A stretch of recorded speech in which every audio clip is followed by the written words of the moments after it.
मेरा नाम चेतन है। मैं जिस कंपनी में जॉब किया करता था, वहाँ के बॉस ने मुझे अपनी बेटी की बर्थडे पार्टी के लिए इनवाइट किया और वो कहने लगा कि तुम अपने साथ अपनी फैमिली को भी साथ लाना। मैं शादीशुदा था, इसलिए अपनी पत्नी को अपने साथ ले गया था। जब मेरी पत्नी वहाँ गई, तो मेरे बॉस उसे आंखें फाड़ फाड़ कर देख रहे थे। उनका दिल मेरी पत्नी पर आ गया था और मुझसे कहने लगे कि अगर तुम अपनी पत्नी के साथ मुझे एक रात गुजारने दो, तो मैंने जो 2 नई फैक्ट्रियाँ बनाई हैं, वो सब मैं तुम्हारे नाम कर दूँगा। गाड़ी, बंगला, बल्कि सब कुछ तुम्हें मिल जाएगा। बॉस की बात सुनकर मैं दंग रह गया था, बल्कि मुझे अपने कानों पर विश्वास नहीं हो रहा था कि वो मेरी पत्नी की कितनी बड़ी कीमत लगा रहे थे। मैंने अपने बॉस को साफ-साफ इनकार कर दिया था कि मैं ऐसा हरगिज़ भी नहीं करूँगा। ये सुनकर बॉस को गुस्सा आ गया और उन्होंने कहा कि अगर तुम इनकार करोगे तो सोच लो कि उसकी सज़ा ज़रूर तुम्हारे लिए जेल होगी। तुम नहीं जानते कि मैं कौन हूँ, मैं तुम्हें जेल भिजवा दूँगा। मैंने अपनी पत्नी की तरफ देखा, तो मेरी पत्नी ने बॉस से कहा कि ठीक है, मैं आपकी बात मानने के लिए तैयार हूँ, लेकिन मेरी भी एक शर्त है। उसने कहा कि मैं जानती हूँ, आप शादीशुदा हो, लेकिन आप अपनी पत्नी की बड़ी-सी तस्वीर साथ लाना। ये सुनकर बॉस उसकी बात फ़ौरन मान गए थे और बड़ी-सी तस्वीर साथ लेकर जैसे ही मेरी पत्नी के कमरे में दाखिल हुए, तो मेरे पैरों तले से ज़मीन निकल गई थी। जब अंदर मेरी पत्नी और बॉस, मैं अपनी पत्नी दिव्यंका के साथ एक पार्टी में आया हुआ था। मेरी पत्नी हमेशा की तरह तैयार होकर बहुत सुंदर लग रही थी। वो पहले से ही बहुत खूबसूरत थी और जब वो अच्छे से तैयार होती थी, तो उसकी सुंदरता में 4 चाँद लग जाते थे। वो ज़्यादातर घूंघट करती थी, मगर हम एक अच्छी और अमीर पार्टी में आए हुए थे। पार्टी में बड़े-बड़े लोगों को बुलाया गया था। आज इस पार्टी में मेरे ऑफिस के बॉस अमित खुराना की बेटी की बर्थडे पार्टी का फंक्शन था। हर कोई अपनी पत्नी और बच्चों के साथ आया था। मेरी पत्नी दिव्यंका भी मेरे साथ खामोशी से खड़ी हुई थी। मैं काफ़ी देर से नोट कर रहा था कि मेरे बॉस अमित खुराना लगातार हमें देख रहे थे। हमें नहीं, बल्कि वो मेरी पत्नी को देख रहे थे। उनकी आंखों में एक अजीब सी चमक नजर आ रही थी। न जाने क्यों इस मुकाम पर आकर मैं खुद को बहुत कमज़ोर महसूस कर रहा था, क्योंकि मैं शुरू से ही अपनी पत्नी की सुंदरता और मोहब्बत का दीवाना था। मैं नहीं चाहता था कि मेरी पत्नी को कोई गलत नज़र से देखे। मेरे बॉस अमित खुराना बहुत ही अमीर और ताकतवर आदमी थे।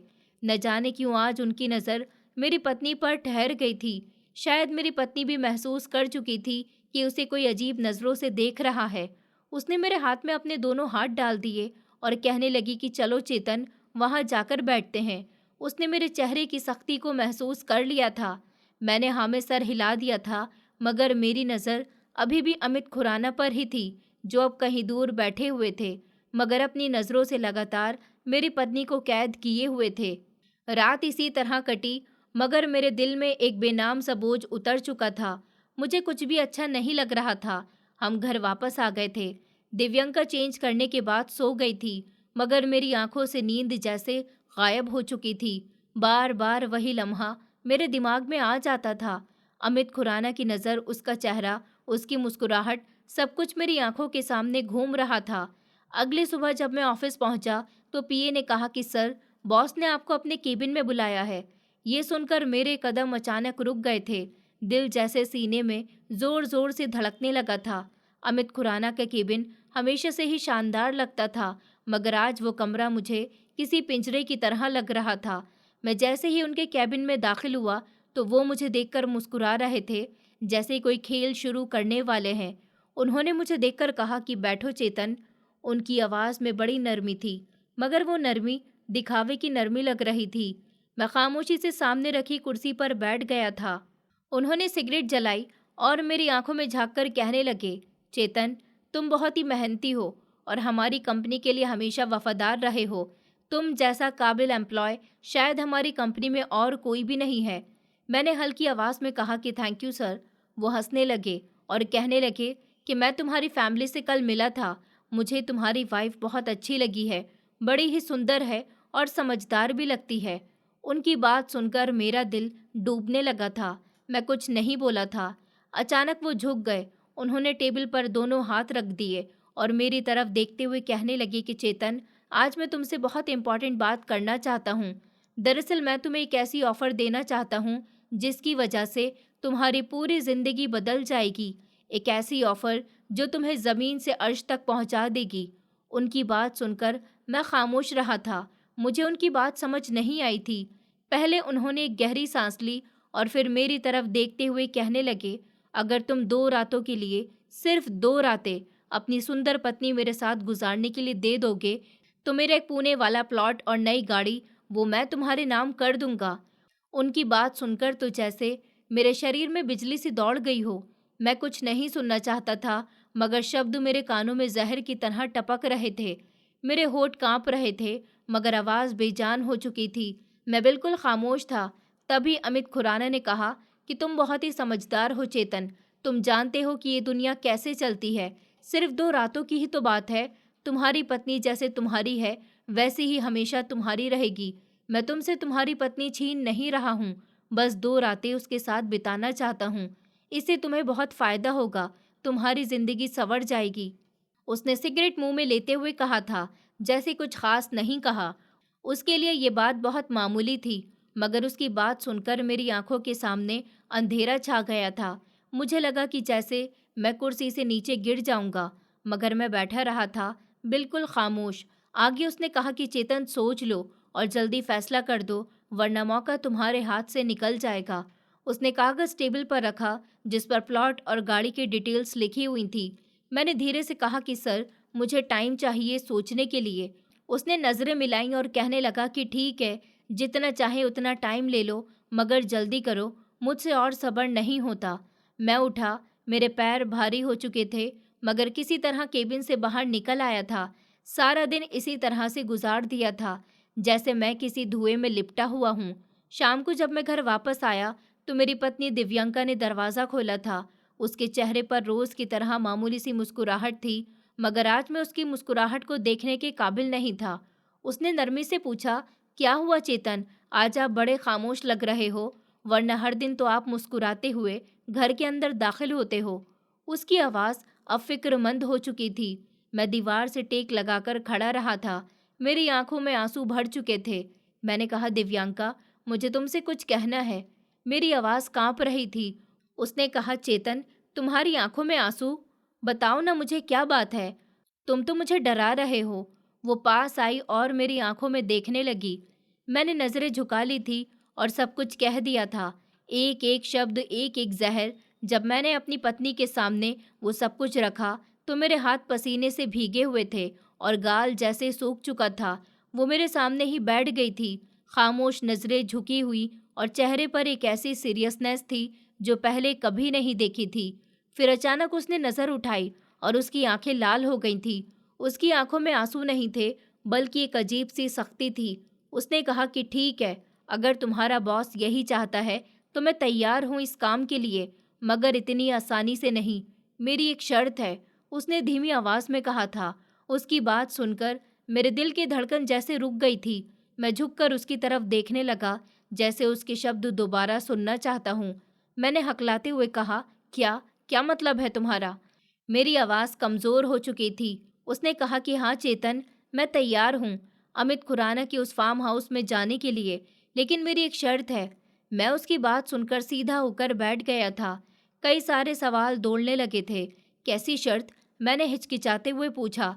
दिव्यंका ने गहरी सांस ली, फिर धीरे से कहने लगी कि मैं उस दरिंदे की वीडियो बनाऊंगी, हर लम्हा, हर हरकत, ताकि सच दुनिया के सामने आ जाए। मुझे एक लम्हे को लगा जैसे मेरे कानों ने धोखा दे दिया हो। मैंने कहा, तुम अमित खुराना की वीडियो बनाना चाहती हो? वो कहने लगी कि हाँ, यही मेरा बदला होगा। जिसने हमें इज्जत से अलग करने की कोशिश की, मैं उसे उसकी इज्जत से अलग कर दूंगी। मैं उसकी बात सुनकर दंग रह गया था। मुझे लगा था कि वो शायद ये सब सुनकर कभी मुझसे बात तक नहीं करेगी, मुझे छोड़ देगी या नफरत करने लगेगी। लेकिन जो इरादा उसने मुझे बताया था, वो मेरी सोच से बिल्कुल अलग था। उस लम्हे मेरी नज़र उस पर रुकी। वो औरत जिसके हाथ हमेशा प्रार्थना के लिए जुड़े जाते थे, अब इरादे के लिए मुट्ठी में बंद हो चुके थे। वो औरत जो हर लड़ाई से परहेज करती थी, आज मैदान में उतरने को तैयार थी। मैंने कहा, लेकिन दिव्यंका, ये बहुत ही खतरनाक है। अमित खुराना आदमी नहीं, उसके पास पैसा, ताकत, सब कुछ है। अगर उसने हमें कुछ नुकसान पहुंचाया, तो हम पहले से ही नुकसान में हैं। दिव्यंका कहने लगी कि चेतन, तुम नहीं समझते, वो हमें ब्लैकमेल कर चुका है। हमने उसकी खामोशी को बर्दाश्त किया तो वो और ज़्यादा आगे बढ़ेगा। किसी को खड़ा होना होगा और वो मैं हूँ। उस रात हमने मिलकर प्लान बनाया था। मैंने अपना पुराना कैमरा निकाला था जो हमने अपनी बेटी के बर्थडे पर फोटो लेने के लिए खरीदा था।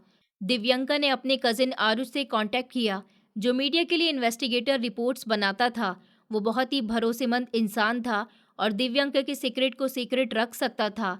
आरुष ने हमें बताया था कि वीडियो सबूत सिर्फ सबूत के तौर पर स्वीकार होंगे जब उसमें साफ तौर पर जबरदस्ती, धौंस, जुर्म के इरादे की झलक साफ साफ दिखाई दे रही हो। इसलिए दिव्यंका ने तय कर लिया था कि वो अमित खुराना की हर बात को रिकॉर्ड करेगी, चाहे वो कितनी ही छुपी हो। हमने मार्केट से एक छोटा सा बटन की शक्ल जैसा कैमरा खरीदा था जो कपड़ों में आराम से लगाया जा सकता था। दिव्यंका ने उसे अपनी कुर्ती के बटन की जगह सिलवा लिया था और एक पावर बैंक के साथ बैग में छुपाया। मोबाइल फ़ोन जो बैकअप रिकॉर्डिंग करेगा। हमने सारी टेक्निकल डिटेल आरुष से चेक करवाई थी। उसने कह दिया था कि बस दिल मजबूत रखो, ये कदम तुम्हें या तो तबाह कर देगा या फिर सच्चाई सामने ले आएगा। अगले दिन मेरी पत्नी ने अचानक अलग से कंपनी की 3 लड़कियों से बातचीत शुरू की थी जिनके बारे में कुछ अफवाहें सुन रखी थी। उन्होंने पहले तो टालमटोल की थी, फिर एक लड़की मोनिका ने इशारा दिया था कि वो अमित खुराना के व्यवहार से तंग है। मेरी पत्नी ने उससे कहा कि मैं कुछ कर रही हूँ, अगर तुम हिम्मत करो तो हम सबके लिए बहुत कुछ बदल सकता है। वो लड़की मेरी पत्नी की आंखों में झांक कर बोली, अगर तुम सच में कुछ करोगी तो मैं गवाह बनूंगी। मुझे अमित खुराना की नज़रों से नफरत है, लेकिन अब तक खामोश थी क्योंकि किसी ने आज तक आवाज़ नहीं उठाई थी। ये छोटी सी तसल्ली एक उम्मीद की किरण थी। मेरी पत्नी का इरादा मजबूत हो चुका था और मैं बस उसे देखता रहा। जो औरत कल तक खामोशी को अपनी पूजा समझती थी, आज शोर को इंसाफ का रास्ता मानने लगी थी। मैं सुबह ऑफिस टाइम से पहले पहुंच गया था। अमित खुराना के ऑफिस का माहौल हमेशा से रौबदार रहा था, लेकिन आज मेरे कदम भारी थे।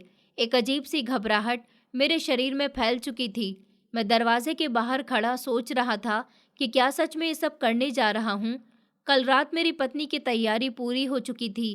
कैमरा चेक कर लिया गया था, मोबाइल पावर बैंक से जोड़ दिया गया था और उसके शब्द मेरे दिमाग में गूंज रहे थे।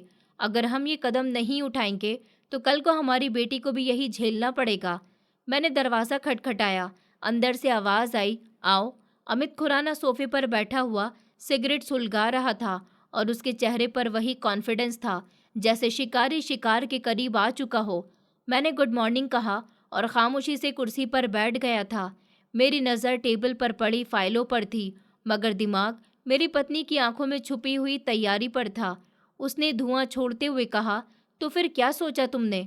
मैंने गर्दन झुकाई और धीरे से कहा कि सर, मैं तैयार हूँ और मेरी पत्नी भी। एक लम्हे को वहाँ खामोशी छा गई। फिर वो जोर से हंसने लगा और कहने लगा कि मैं जानता था चेतन, तुम समझदार हो गए हो। तुमने बहुत ही अक्लमंदी वाला फैसला किया है। वो उठा, एक दराज खोली और एक लिफाफा निकाल कर मेरी तरफ बढ़ाया। कहने लगा कि ये एड्रेस है मेरे फार्म हाउस का। आज रात 8 बजे तक सब कुछ तैयार होगा।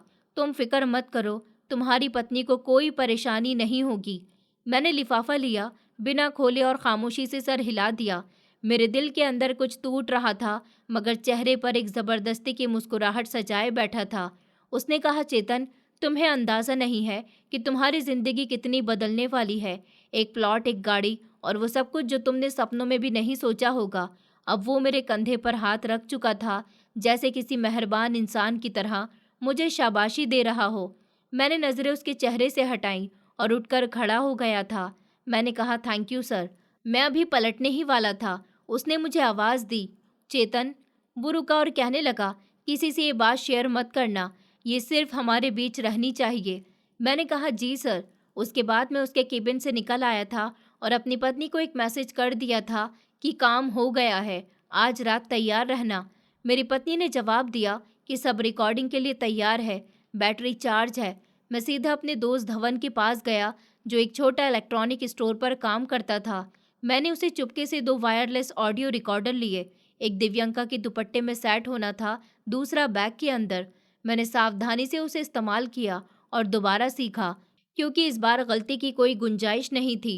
धवन ने मुझसे पूछा, सब ठीक तो है ना? मैंने मामूली सा जवाब दिया कि बस एक सच को साबित करना है। शाम के समय हमने प्लान को दोबारा फाइनल कर दिया था। दिव्यंका ने हल्की सी पीच कलर की कुर्ती पहनी थी जिसके नेक पर बटन लगे हुए थे और उसने उन्हीं बटन के पास कैमरा भी सावधानी से लगा लिया था। उसने बहुत लाइट मेकअप किया था ताकि अमित खुराना को कुछ शक न हो, और बैग में पावर बैंक के साथ मोबाइल भी था जिस पर एक ऐप चल रही थी जो वीडियो के साथ ऑडियो भी रिकॉर्ड कर रही थी। मैंने उसे देखकर कहा था कि तुम सच में तैयार हो, ये खतरनाक हो सकता है। उसने मेरी आंखों में झांक कर कहा, अगर हम आज नहीं लड़ेंगे तो कल कोई और लड़ेगा, शायद हमारी बेटी।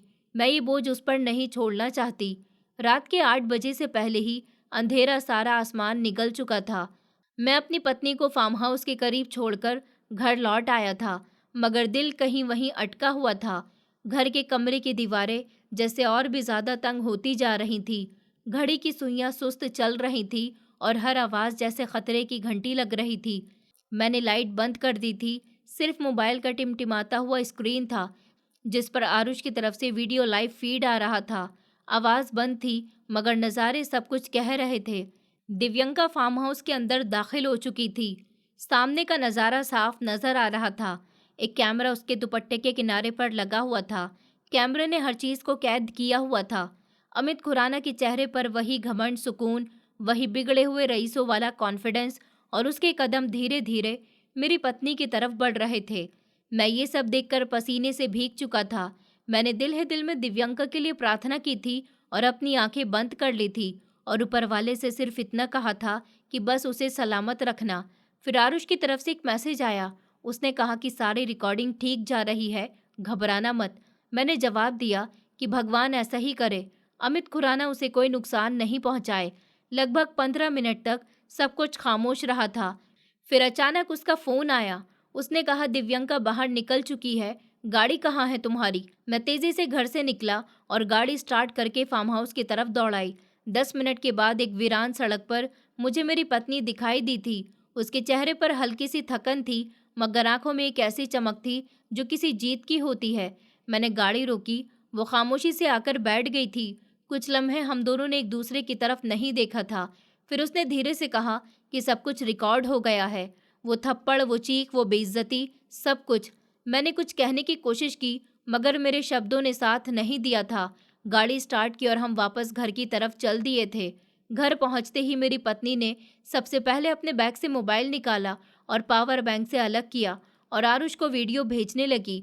उसने आरुष को फ़ोन करके कहा कि एक कॉपी मुझे दो, एक कॉपी क्लाउड में और एक अपलोड कर दो और एक यूएसबी में निकालो। उसने खुद को पूरे कंट्रोल में रखा और उसने कहा कि वीडियो क्लियर है।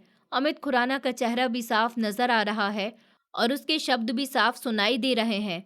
मैं अपनी पत्नी के करीब जाकर बैठ गया था और कहने लगा कि तुमने बहुत अच्छा काम किया है। तुम ठीक हो ना? उसने कुछ किया तो नहीं तुम्हारे साथ? मेरी पत्नी ने मेरी तरफ देखा और कहने लगी, उसकी हिम्मत ही नहीं हुई थी। जब मैंने उसे थप्पड़ मारा तो उसके अंदर का शेर दम तोड़ चुका था। मैंने कहा, क्या तुमने सच में उसे थप्पड़ मारा? मैं हैरान हो गया था। वो कहने लगी कि हाँ। फिर उसके चेहरे पर मिर्ची फेंक दी। वो चीख रहा था, अंधा सा हो गया था। दिव्यंका ने ये सब ऐसे बताया जैसे किसी आम दिन की बात हो। उसके होठों पर मुस्कुराहट थी मगर ये मुस्कुराहट किसी हंसी की नहीं थी, ये उस सुकून की थी जो बरसों के बाद किसी हकदार को मिले। हमने रात को दोबारा वीडियो देखी थी। अमित खुराना के शब्द, उसकी हरकत, मेरी पत्नी का रिएक्शन, सब कुछ एक पूरी तरह से सबूत बन चुका था। मैंने आरुष से कहा कि कल हम कानूनी एडवाइस लेंगे। आरुष कहने लगा कि तुम लोग अब अकेले नहीं हो, सच तुम्हारे साथ है। रात के 2 बज चुके थे। हमने एक फ्रेम दोबारा से चेक किया। मेरी पत्नी ने कुछ दिखावे के कमेंट नोटिस किए, जैसे कि उसके कहे हुए शब्द कुछ ऐसे थे कि मैं तुम्हारी जिंदगी बदल दूंगा, खामोशी ही शर्त है, ये बात हमारे बीच रहेगी। उन शब्दों की अहमियत हमें आरुष ने समझाई थी और कहा था कि ये शब्द अदालत में अमित खुराना के खिलाफ सीधे सीधे सबूत बन सकते थे। फिर मेरी पत्नी ने कहा कि हम सिर्फ अमित खुराना की वीडियो से बेफिक्र नहीं होंगे, अब हमें दूसरी लड़कियों के बयान भी चाहिए ताकि ये साबित हो सके कि ये इस आदमी का रूटीन बन चुका था, ये कोई हादसा नहीं है। मैंने सर हिलाया और कहा, हम कल इस पर काम शुरू करेंगे। उसने मुझसे कहा कि ये वीडियो सिर्फ पहला वार है चेतन, असली जंग तो अभी बाकी है। मैंने उसका हाथ पकड़ लिया था और कहा कि मैं तुम्हारे साथ हूँ, पूरी तरह से। और माफ़ी शायद शब्दों से नहीं एहसास से मांगी जाती है। आज जो तुमने किया उसने मेरी नज़र में न सिर्फ तुम्हें बल्कि मुझे भी नया कर दिया है। मेरी पत्नी ने सिर्फ इतना कहा कि औरत अगर खामोश है तो कमज़ोर नहीं है, वो सिर्फ वक्त का इंतज़ार कर रही होती है। जब वक्त आता है तो वो बोलती नहीं दहाड़ती है। उस रात हमने नींद नहीं ली थी, न डर से न बेचैनी से, बल्कि एक नई उम्मीद की किरण से। मैंने अपनी पत्नी को देखते हुए सोचा था कि जब औरत अपनी इज्जत के लिए बोलती है वो किसी बदले से कम नहीं होता। और आज मेरी पत्नी एक बदला बन चुकी थी। सुबह सवेरे ही दिव्यंका ने अपने मोबाइल पर कुछ नंबर डायल किए थे। हर कॉल के साथ उसकी आवाज़ और भी ज़्यादा मजबूत होती जा रही थी। उसने 3 पत्रकारों को एक ही मैसेज भेजा था कि अगर कुछ हुआ तो मेरे पास अमित खुराना के खिलाफ सबूत है और मैं खामोश नहीं बैठूंगी। वो जानती थी कि इस समय सच को दबाने की कोशिश की जाएगी और हमें खुद को हर मुमकिन कोशिश तक सलामत रखना था। मैं एक तरफ बैठा ये सब देख रहा था और सोच रहा था कि ये वही औरत है जिसे मैंने बरसों तक सिर्फ एक पत्नी की हैसियत से देखा था। आज वो किसी जुगनू से कम नहीं थी। हमने वीडियो के 3 बैकअप बनाकर अलग अलग जगह पर रखे थे।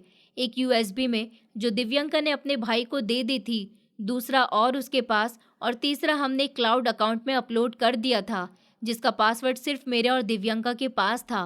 पूरी तैयारी के बाद दिव्यंका ने वो कॉल की जो उस कहानी का पहला पलटवार था। उसने अमित खुराना का नंबर डायल किया, स्पीकर ऑन किया ताकि मैं भी सुन सकूं। हेलो। दूसरी तरफ से वही घमंडी शब्द उसके अभी भी बरकरार थे। दिव्यंका ने ठहर कर कहा, अगर तुमने कुछ भी करने की कोशिश की तो वो वीडियो तुम्हारे दुश्मनों के पास पहुंच जाएगा। अमित खुराना की आवाज़ में गुस्सा फट पड़ा था। उसने कहा कि तुम्हें लगता है तुम मुझे धमका सकती हो? मैं अमित खुराना हूँ और तुम एक मामूली से एम्प्लॉय चेतन शर्मा की पत्नी हो। उसने कहा कि हाँ, मैं चेतन शर्मा की पत्नी तुम्हारे घमंड का सबूत बनेगी। तुमने जो किया उसका हिसाब तुम्हें देना होगा। दिव्यंका की आवाज़ में घबराहट नहीं थी। ये वीडियो अगर लीक हुई तो तुम दोनों का कुछ नहीं बचेगा, अमित खुराना ने चिल्लाकर कहा था। मेरी पत्नी ने कहा कि हम पहले ही सब कुछ गवा बैठे हैं। अमित खुराना, अब डरने के लिए हमारे पास कुछ नहीं बचा, सिर्फ तुम्हारी बारी है। अमित खुराना ने फ़ोन बंद कर दिया था। उस लम्हे के बाद हम जान चुके थे कि वो खामोश नहीं बैठेगा, वो किसी भी समय कुछ भी कर सकता है। आरुष ने अगली सुबह एडवाइस दी थी कि तुम दोनों का पुलिस प्रोटेक्शन के लिए अप्लाई करना चाहिए या कम से कम लीगल नोटिस तैयार करवाओ ताकि अमित खुराना को पता चले कि तुम सीरियस हो। हमने एक लॉयर से मुलाकात की थी जो औरतों के हक पर काम करता था। उसने पूरी वीडियो देखी और कहने लगा, ये मीडिया पर आ जाए तो अमित खुराना का क्राइम खत्म हो सकता है, लेकिन हमें सावधान रहना होगा। उसकी एडवाइस पर एक लीगल नोटिस तैयार किया गया था जिसमें साफ साफ लिखा गया था कि अगर चेतन या दिव्यंका को किसी भी तरह की धमकी या नुकसान पहुंचाने की कोशिश की गई तो वीडियो जल्द ही सोशल मीडिया पर वायरल कर दी जाएगी। नोटिस अमित खुराना की कंपनी के हेड ऑफिस में कोरियर कर दिया गया था। उसी दौरान कंपनी में एक अजीब सी चर्चा शुरू हो गई थी। 2 सीनियर ऑफिसर ने मुझसे अकेले में मुलाकात की और अजीब नज़रों से देखा। एक ने कहा कि तुम्हारी पत्नी कुछ ज़्यादा ही बहादुर लगती है।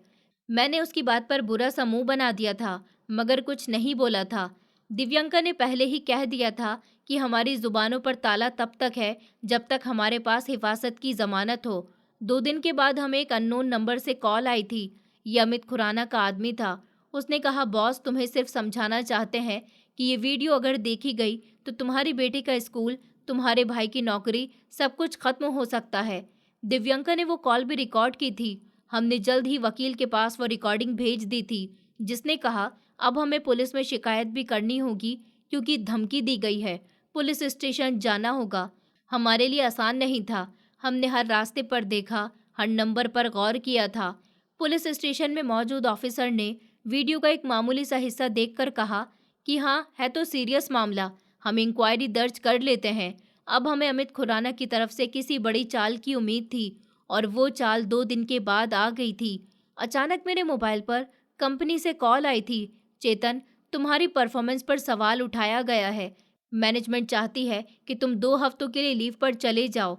मैं समझ गया था कि ये पहला सरकारी वार था। मैंने कहा कि ठीक है, मगर उसका जवाब भी मिलेगा। मेरी पत्नी ने कहा कि ये उसकी बौखलाहट है, वो कुछ भी कर ले। हमने जिस दरवाजे पर दस्तक दी है अब वो पूरी दीवार हिला देगा। उस रात हमने आरुष से एडवाइस करके दो और चीज़ की। एक पत्रकार को पूरी वीडियो दी ताकि वक्त आने पर रिपोर्टिंग पूरी हो चुकी हो, और एक वीडियो बयान रिकॉर्ड किया जिसमें दिव्यंका ने पूरी कहानी साफ और सच्चाई के साथ सुनाई थी, जिसे हमने 5-5 अलग लोगों को भेज दी थी। अगर हमें कुछ भी हुआ तो ये बयान ऑटोमेटिक पब्लिश हो जाएगा। दिव्यंका ने आखिर में बोला था कि अब लड़ाई सिर्फ हमारे लिए नहीं, उन सब के लिए है जिन्हें खामोशी की चादर ओढ़ने पर मजबूर किया गया है। मैंने दिव्यंका को देखा, उसकी आंखों में अब वो रोशनी नहीं थी जो सिर्फ रोशनी कहलाती है। वो अब शोला बन चुकी थी, और वो शोला अब सिर्फ हमारे लिए नहीं बल्कि पूरी मैनेजमेंट के लिए खतरा बन चुका था। अमित खुराना, जिसे लगता था कि वो सब कुछ खरीद सकता है, शायद पहली बार अपनी कमजोरी को महसूस कर रहा था। दोपहर का समय था, गर्मी बहुत पड़ रही थी और बाहर के मौसम जैसा ही एक माहौल अमित खुराना के ऑफिस के अंदर भी बन चुका था। वो पहली बार हमें एक मामूली सी मीटिंग के लिए बुला रहा था। मेरे पास नोटिस आया कि अमित खुराना आपसे मुलाकात करना चाहते हैं, आप दोनों पति पत्नी से। हमें हैरानी भी हुई थी और इंटरेस्ट भी हुआ था। मेरी पत्नी ने जल्दी से कहा था, ये उसकी आखिरी चाल हो सकती है, हमें होशियार रहना होगा। हम तैयार हो गए थे। अमित खुराना ने इस बार माहौल कुछ अलग रखा था, न घमंड, न गुस्सा, न ताना। इस बार वो एक समझदार और नरम व्यवहार वाले बिजनेसमैन के रूप में हमारे सामने आया था। उसने हमें कॉन्फ्रेंस रूम में बिठा दिया था, जहां दो फाइल्स पहले से ही टेबल पर रखी हुई थी। उसने हल्की मुस्कुराहट के साथ पूछा, पानी या चाय? दिव्यंका ने कहा कि हम यहाँ चाय पीने नहीं आए, सच का फैसला सुनाने के लिए आए हैं।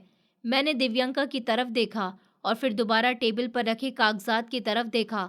अमित खुराना ने हाथ बढ़ाया और कहने लगा कि देखो चेतन और दिव्यंका, जो कुछ भी हुआ वो गलत था, मैं मानता हूँ, लेकिन अब हमें मिल बैठकर सॉल्यूशन निकालना होगा। मैंने पहली बार जुबान खोली थी और कहा कि हाँ। उसने कहा, तुम लोगों को एक वादा करना होगा, प्लीज़ ये वीडियो ख़त्म कर दो, मैं तुम्हें तरक्की दूंगा। उसने कहा कि चेतन, तुम इस कंपनी के नए डायरेक्टर बन जाओगे, एक फ्लैट गाड़ी, मंथली बोनस, और दिव्यंका तुम एक फाउंडेशन चला सकती हो जिसमें मैं फंड करूंगा। दिव्यंका और मैं खामोशी से ये सब सुनते रहे थे। दिव्यंका धीरे से कहने लगी, तो तुम चाहते हो कि हम इंसाफ का सौदा करें और तुम्हारा जुल्म फाइलों में दब जाए? उसने कहा कि नहीं नहीं, ये एक नई शुरुआत हो सकती है, तुम लोग जीत चुके हो, मैं मान रहा हूँ, मगर सब कुछ बर्बाद करके तुम्हें क्या मिलेगा? मैं एक लम्हे के लिए रुका, मेरे दिमाग में धमाके से हुए थे। महंगाई से बेटे की फीस, छोटा सा घर, वो दिन जब मेरे पास माँ की दवाई के पैसे भी नहीं थे। मैं बहकने लगा था। अमित खुराना की बातें मेरे दिल को चुभ रही थी। मैंने धीरे से कहा कि शायद हमें मौका मिल रहा है। मेरी पत्नी ने मेरा हाथ जोर से थामा।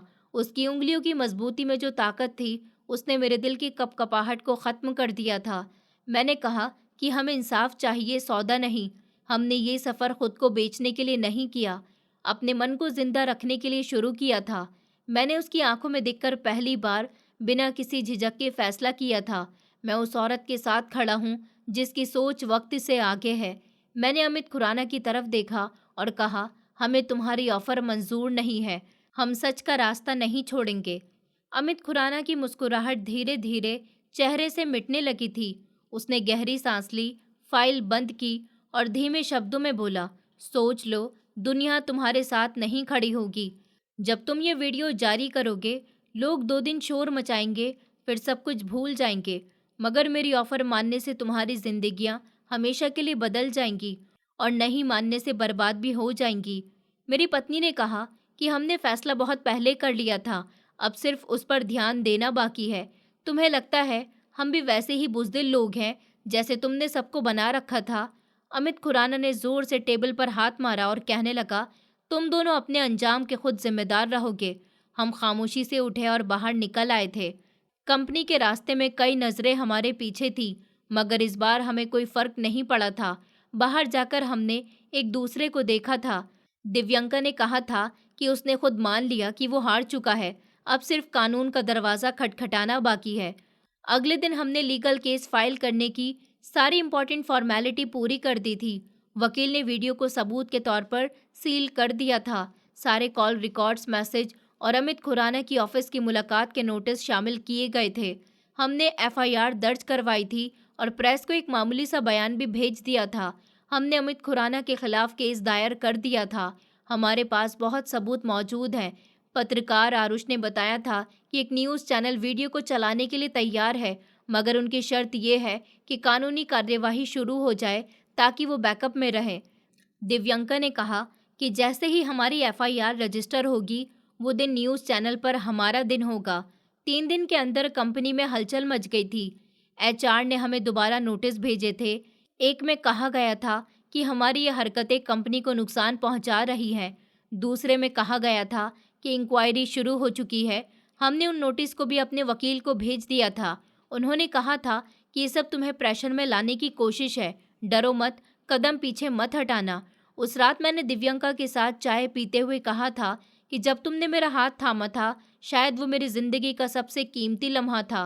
तुमने मुझे खुद से बेहतर जाना था और मैंने तुम्हारे यकीन में अपनी सच्चाई तलाश की थी। मेरी पत्नी हंसने लगी और कहने लगी कि जब दिल में सच हो तो सारी दुनिया झूठ लगती है। और तुम चेतन, अब वो सच बोलने वाले बन चुके हो जो पहले सिर्फ सुना करते थे। अब हमें पता था कि लड़ाई शुरू हो चुकी है। अब कमजोरी टूट चुकी थी। अब सिर्फ कानून बाकी था और वो सच बाकी था जो सबके सामने आना था। अमित खुराना ने अपनी आखिरी कोशिश की थी और वो हर बार नाकाम रहा था। हमने झुकने का फैसला किया था, न बिकने का।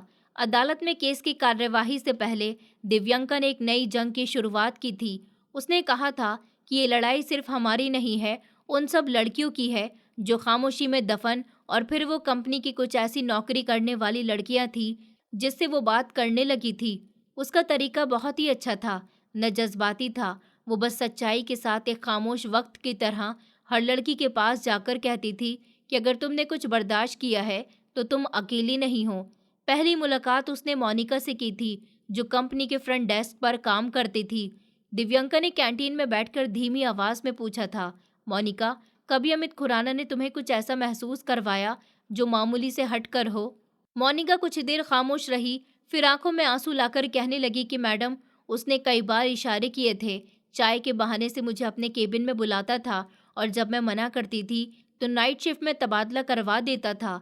दिव्यंका ने उसकी बात ध्यान से सुनी थी और कहा था, अगर तुम चाहो तो तुम्हारा बयान खुफिया रखा जाएगा, लेकिन अगर तुम्हारी आवाज़ शामिल हो गई तो ये सिर्फ एक केस नहीं, एक मिसाल बनेगा। मोनिका ने हिचकिचाते हुए हाँ कहा और अगले दिन आरुष के सामने अपना बयान रिकॉर्ड करवाया।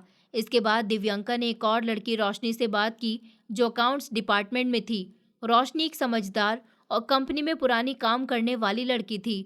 उसने पहले तो साफ इनकार कर दिया था कि उसे कुछ याद नहीं, मगर जब दिव्यंका ने उसे आरुष की तरफ से तैयार की गई बाकी गवाहों का खुलासा सुनाया तो रोशनी का चेहरा बदलने लगा था।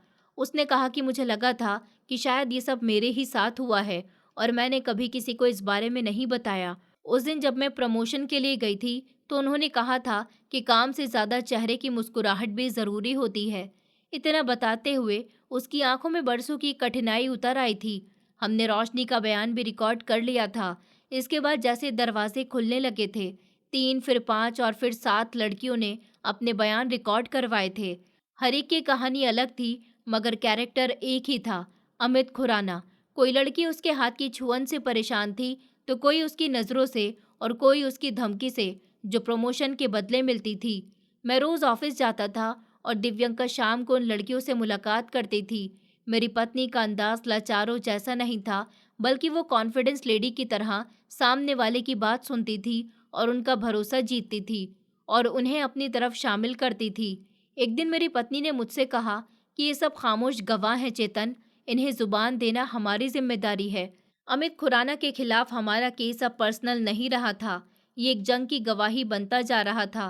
आरुष ने भी हमारे कदमों की रफ्तार को बढ़ा दिया था। इतनी जल्दी हमें 7 गवाह का मिल जाना और वो भी तैयार होकर वीडियो बयान देने के लिए, ये छोटा सा कारनामा नहीं है। हमने उस बयान को कानूनी तौर पर नोट करवाया था और केस फाइल में शामिल करवाया था। हर बयान के साथ एक और पत्थर अमित खुराना की ताकत की दीवार से गिरने लगा था। फिर अचानक एक दिन अमित खुराना के खिलाफ बाहरी इंक्वायरी का लेटर कंपनी के बोर्ड ऑफ डायरेक्टर की तरफ से जारी हुआ था। उन्हें सोशल मीडिया पर कुछ ऐसी खबरें मिली थी जो अभी तक ऑफिशियल नहीं हुई थी, मगर दबाव बढ़ रहा था। मैं उस दिन ऑफिस में था जब ये लेटर आया और एक सीनियर ऑफिसर मेरे पास आया। कहने लगा, चेतन, तुम और तुम्हारी पत्नी जो कर रहे हो वो सिर्फ एक इंसान नहीं बल्कि पूरे सिस्टम के खिलाफ बगावत है। क्या तुम तैयार हो उस अंजाम के लिए जो तुम्हारा हो सकता है? मैंने सुकून से कहा कि हमें अंजाम की परवाह होती तो हम शुरुआत ही नहीं करते। दिव्यंका ने वो रात एक ज़रूरी मीटिंग में गुजार दी थी। गवाह लड़कियों को जमा करके उन्हें कानून, मीडिया और सोशल रिएक्शन के नतीजे से आगाह किया गया था।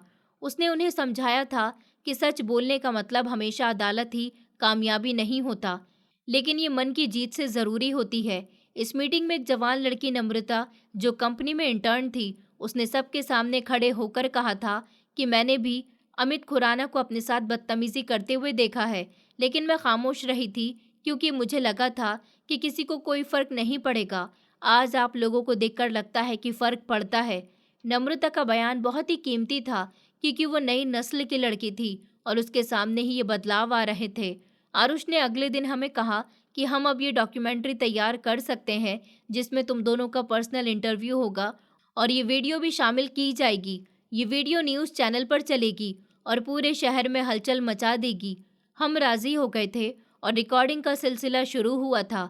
एक छोटे स्टूडियो में जाकर सबने अपनी कहानी सुनाई थी, चेहरे पर धुंधला सा मास्क लगाकर, ऑडियो में बदलाव के साथ, ताकि पहचान सलामत रहे।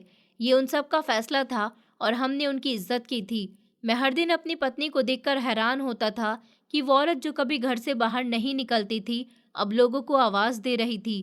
मैं उसके पीछे खड़ा हुआ था, सिर्फ पति बनकर नहीं, एक रखवाला बनकर, जिसका हथियार सच है और जो चेहरे बदलकर जुल्म करता है।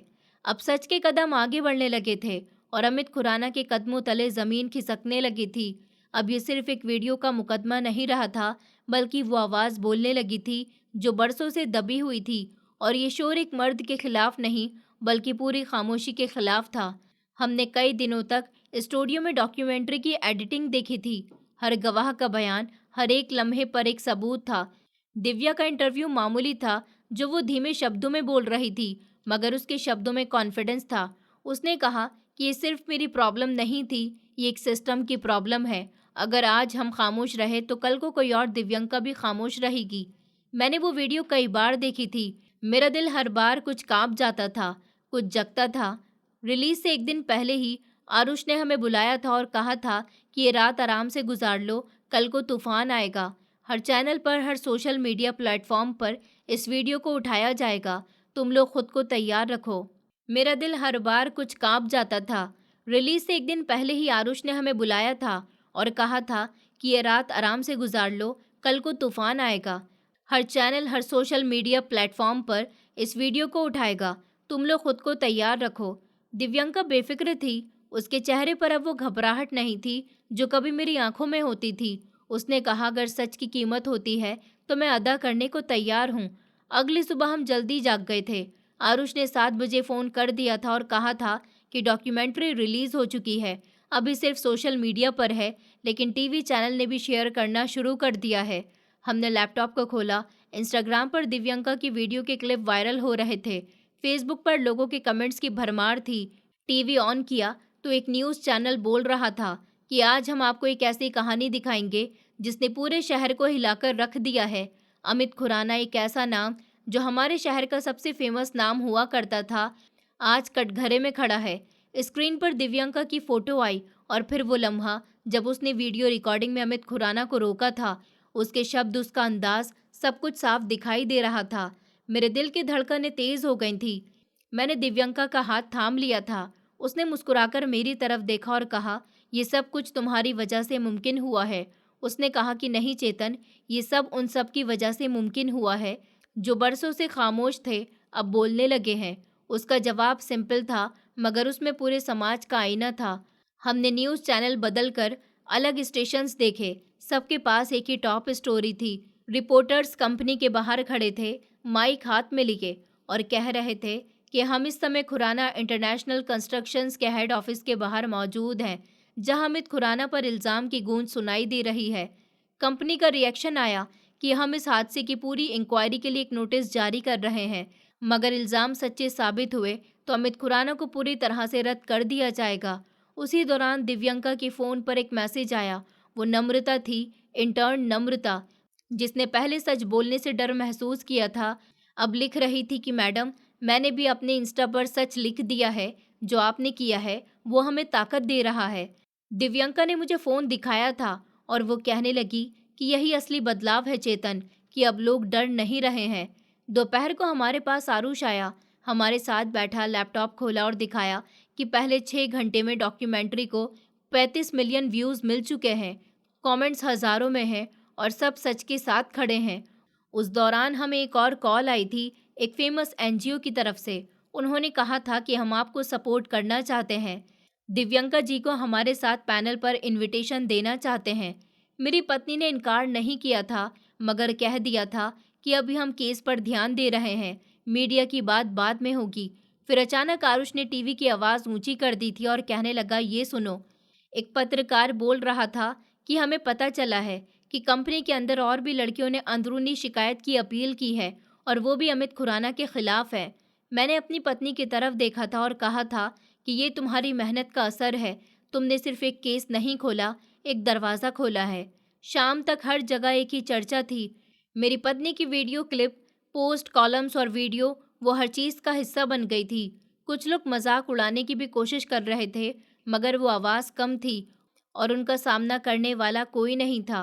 रात को आरुष ने कहा कि कल एक और सेटअप है, प्रेस कॉन्फ्रेंस का, तुम दोनों को जाना होगा। मैं झिझका और कहने लगा कि मेरी पत्नी अकेली जाएगी। दिव्यंका ने जवाब दिया, हम दोनों एक साथ जाएंगे। ये सिर्फ मेरी कहानी नहीं, तुम्हारी भी है।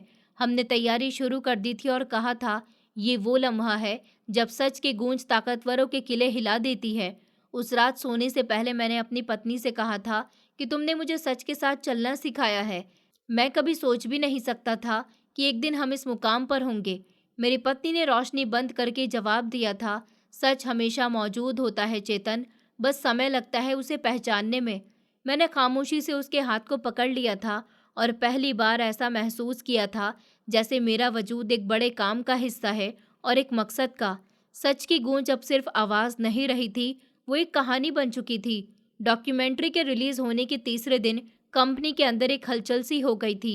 मेरी पत्नी को खबर मिल चुकी थी कि शेयर होल्डर्स में बेचैनी बढ़ चुकी है और उनके बीच सख्त फैसलों पर कार्यवाही हो रही है। शाम के समय आरुष ने एक इन्वेस्टर के जरिए खबर दी थी कि आज बोर्ड मीटिंग में फैसला होने जा रहा है और अमित खुराना की कंपनी का नाम मिट्टी में मिलने जा रहा है। हम खामोशी से ये खबर सुनते रहे थे। मेरी पत्नी ने कोई खुशी जाहिर नहीं की थी, सिर्फ इतना कहा था कि अगर वो हट भी गया तब भी बाकी सब नहीं बदलेगा, ये सिर्फ पहला कदम है।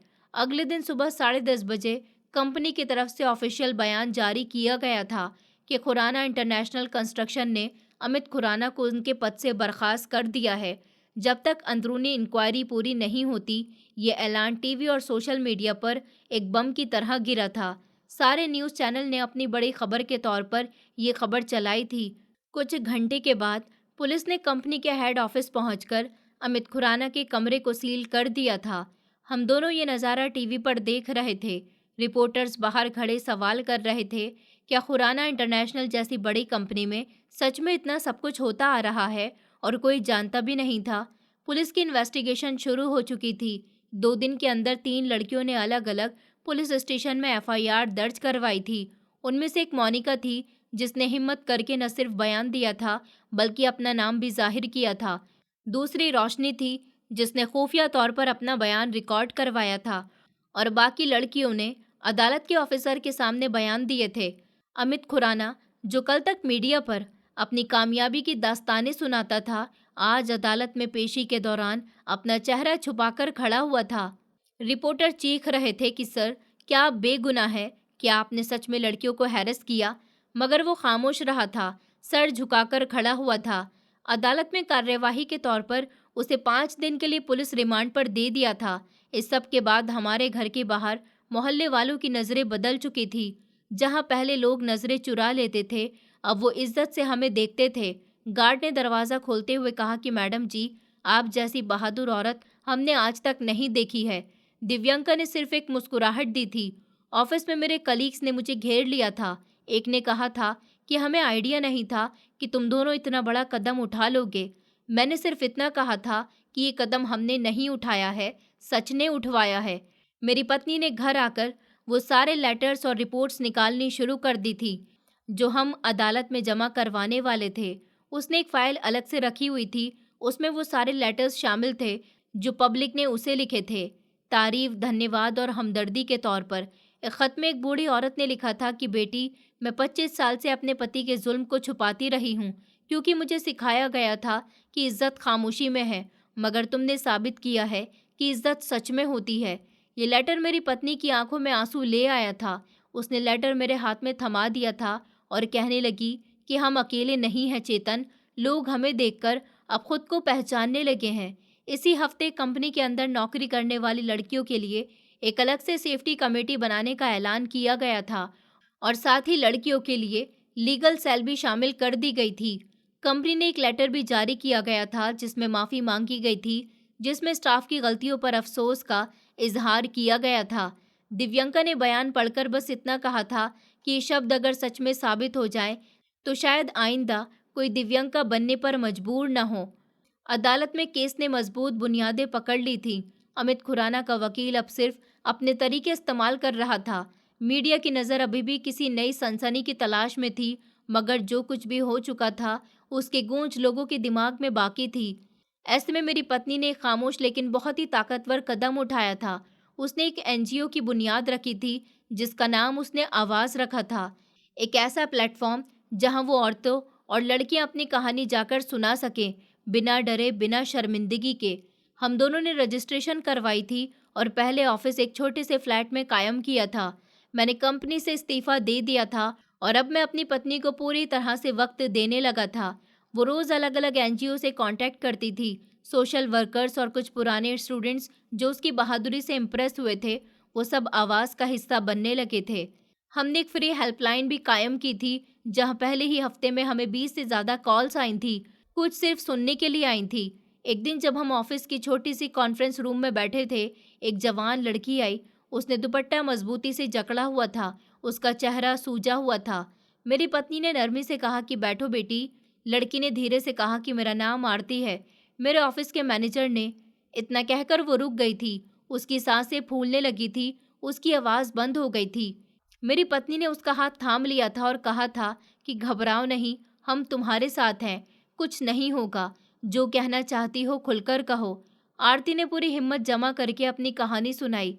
उसने बताया कि वो अभी 6 महीने पहले ही तो जॉब पर आई थी और शुरू में सब ठीक लगता था, फिर धीरे धीरे इशारे और अकेले में बुलाने की कोशिश शुरू हुई। उसने शिकायत की तो उसे खामोश कर दिया गया था। फिर उसके खिलाफ परफॉर्मेंस रिव्यू तैयार कर दिया गया था। मेरी पत्नी ने उसकी पूरी कहानी सुनी और रिकॉर्ड भी की थी। उसे वकील से मिलवाया गया था और कहा था कि हम तुम्हारी पहचान सीक्रेट रखेंगे, तुम अब अकेली नहीं हो। आरती की आंखों में आंसू आ गए थे। उसने कहा था कि मैंने आपकी कहानी सुनी थी टीवी पर। मेरी मम्मी ने कहा था कि ये वो औरत है जिसने सबकी खातिर अपनी आवाज़ बुलंद की है। आप सबके लिए एक हीरो की तरह हैं। मैं दरवाजे पर खड़ा हुआ ये सब देख रहा था।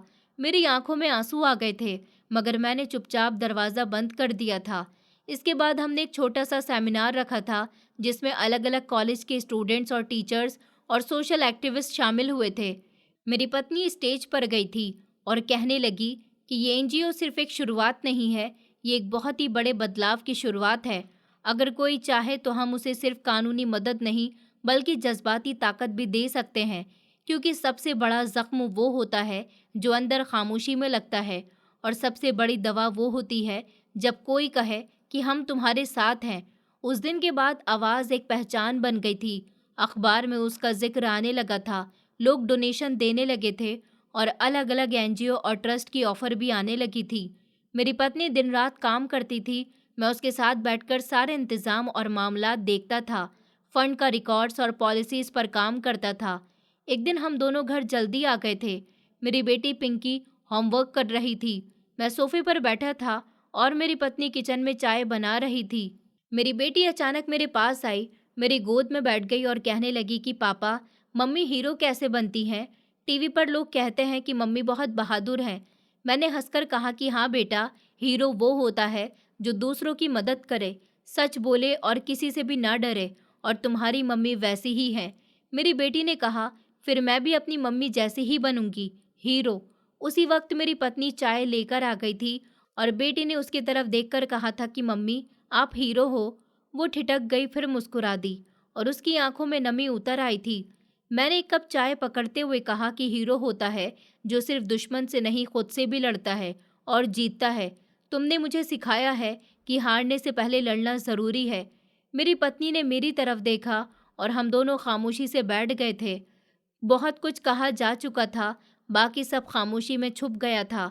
उस रात जब हम छत पर गए थे, मैंने आसमान की तरफ देखते हुए कहा था कि सच की लड़ाई शायद कभी ख़त्म नहीं होती, मगर जो उस रास्ते पर चलते हैं, उन्हें अपने अंदर का इंसान मिल जाता है। मेरी पत्नी ने जवाब दिया कि सच अगर दर्द से जुड़ा हुआ हो, तो वो सिर्फ दलील नहीं, बदला बन जाता है। अब हम सिर्फ एक परिवार नहीं थे, हम एक मिशन का हिस्सा बन चुके थे। मेरी पत्नी ने वो रास्ता चुना जिस पर कदमों के निशान बहुत कम थे, और मैं गर्व से कहता हूँ, इस बार मैं उसके पीछे नहीं, उसके बराबर चल रहा था। और शायद यही वो लम्हा था जब मुझे मोहब्बत का असली मतलब समझ आया था, सिर्फ साथ देने का नहीं, मकसद में शामिल होने का। अमित खुराना को तो सज़ा हो चुकी है, उसके सारे कर्म दुनिया के सामने आ गए और उसका कारोबार भी बर्बाद हो गया, और हमने ऐसे न जाने कितने लोगों को उनकी सज़ा तक पहुंचाया जो लड़कियों की ज़िंदगी बर्बाद करते हैं। दोस्तों, उम्मीद करती हूँ आपको हमारी कहानी पसंद आई होगी। कहानी पसंद आई है तो वीडियो को लाइक करें, चैनल पर नए हैं तो चैनल को सब्सक्राइब करें और हाँ, नोटिफिकेशन बेल को ज़रूर दबाएं ताकि अगली अपडेट सबसे पहले आपको मिले।